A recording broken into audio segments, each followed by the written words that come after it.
Hello and welcome to global affairs. जैसे कि आप जानते हैं, मई में ईरान के जो प्रेसिडेंट थे इब्राहिम रईसी, उनकी डेथ हो गई थी। उसके बाद एक अनसर्टिनिटी थी कि कौन प्रेसिडेंट बनेगा ईरान का।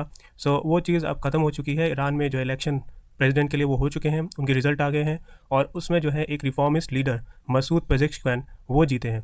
इस चीज़ को हम पूरी तरह से कवर करेंगे इस वीडियो में। आप देख सकते हैं, ये न्यूज़पेपर का आर्टिकल है अल जज़ीरा का, जिसमें जो है उन्होंने लिखा है कि एक सेंट्रिस्ट रिफॉर्मिस्ट जो लीडर है मसूद पेजेश्कियान, वो जो है ईरान के नेक्स्ट प्रेसिडेंट बने हैं। और सिमिलरली टाइम्स ऑफ इंडिया का भी आप ये आर्टिकल देख सकते हैं। ईरान में जो शिया क्लर्जी है वो काफ़ी पावरफुल है। जितने भी पुलिस और इंपॉर्टेंट गवर्नमेंट इंस्टीट्यूशन है, वहाँ कंजर्वेटिव लीडर्स हैं जो पूरी गवर्नमेंट को कंट्रोल करते हैं, और वो जो है सबसे ज़्यादा सपोर्ट वहाँ के सुप्रीम लीडर आयतुल्ला खामनाई को करते हैं। इस संदर्भ में जैसे कि हम देख सकते हैं, इब्राहिम रईसी भी एक कंजर्वेटिव थे, हार्डलाइनर थे, और उनकी पॉलिसी जो थी रिगार्डिंग ईरान और वेस्ट, वो काफ़ी चर्चा में रहती थी। और सिमिलरली जो अभी एक लीडर थे जो इलेक्शन में हारे जा चुके हैं, सईद जलीली, ये भी एक कंजर्वेटिव थे, एक हार्डलाइनर थे, जिनकी जो पॉलिसी है वो शिया क्लर्जी के साथ थी। हालांकि इनको जो है हरा दिया गया है मसूद पेजेश्कियान ने, और ये जो है मेंबर ऑफ पार्लियामेंट रह चुके हैं पहले और अभी भी हैं। और सईद जलीली जो है ये चीफ न्यूक्लियर नेगोशिएटर रह चुके हैं। अगर हम वोटिंग परसेंटेज देखें तो मसूद को 16.3 मिलियन वोट्स मिले हैं। ये करीब 53% वोट्स हैं, टोटल वोट्स हैं इनको जो मिले हैं, काफ़ी ज़्यादा वोट्स इनको मिले हैं। और सईद जलीली को जो मिले हैं वो करीब 13.5 मिलियन वोट्स मिले हैं, ये काफ़ी कम है। जैसे कि मैंने बताया कि मसूद जो है वो एक रिफॉर्मिस्ट कैंडिडेट हैं, और साथ ही साथ वो एक हार्ट सर्जन भी हैं।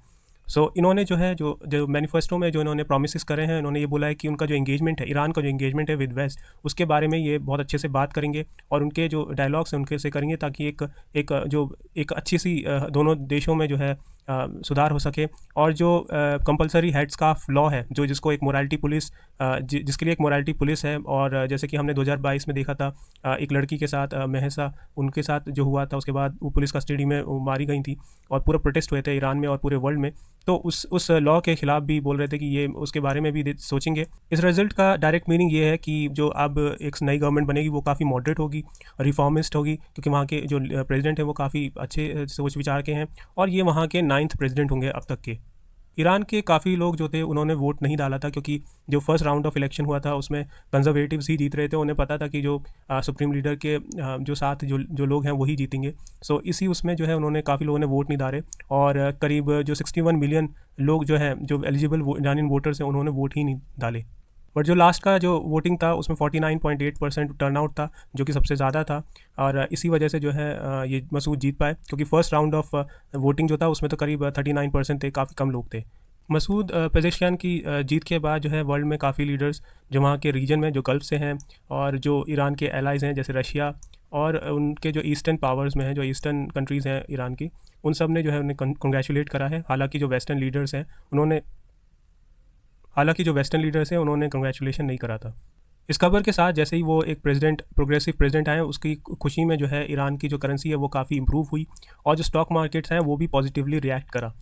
मसूद ने जो है अपनी कैंपेन्स में ये चीज़ बोली है कि जो ईरान की शिया जो थियोक्रेसी है वो काफ़ी ज़्यादा कंट्रोल करती है पूरे गवर्नमेंट को, पूरे सब इंस्टीट्यूशंस को। उसमें जो है कुछ ड्रास्टिक चेंजेस जो है इन्होंने लाने के लिए बोला है, और साथ ही साथ इन्होंने ये भी बोला था कि जो सुप्रीम लीडर है वो भी काफ़ी जो है अपनी अथॉरिटी रखते हैं, अल्टीमेट अथॉरिटी उनके पास है। उसके ऊपर भी जो है हमें सोचना पड़ेगा, उसके रिगार्डिंग कुछ चीज़ें हमें देखनी पड़ेंगी।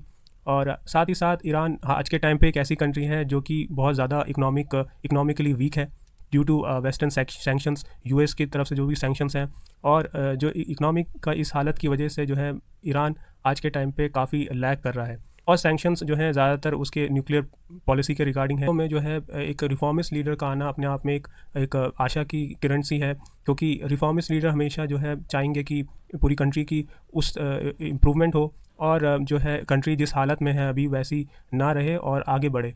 उनके जो डायलॉग्स होंगे, उनकी जो पॉलिसीज़ होगी विद वेस्ट, काफ़ी देखने लायक होगी, क्योंकि हो सकता है वो इस तरह से अपनी कंट्री को रिप्रेजेंट करें कि जो वेस्टर्न कंट्रीज़ हैं वो सैंक्शंस को कम करें, और ईरान जो है एक डील साइन कर पाए, जिससे जो है वहाँ के लोगों को भी ठीक हो पाए, और जो लोग सफ़र कर रहे हैं इकोनॉमिकली वो भी ठीक हो पाए। आने वाला टाइम देखना पड़ेगा हमें कि पेजेश्कियान जो है इन चैलेंजेस को कैसे डील करते हैं, और क्या वो इन सब चीज़ों से ईरान को आगे ले जाते हैं।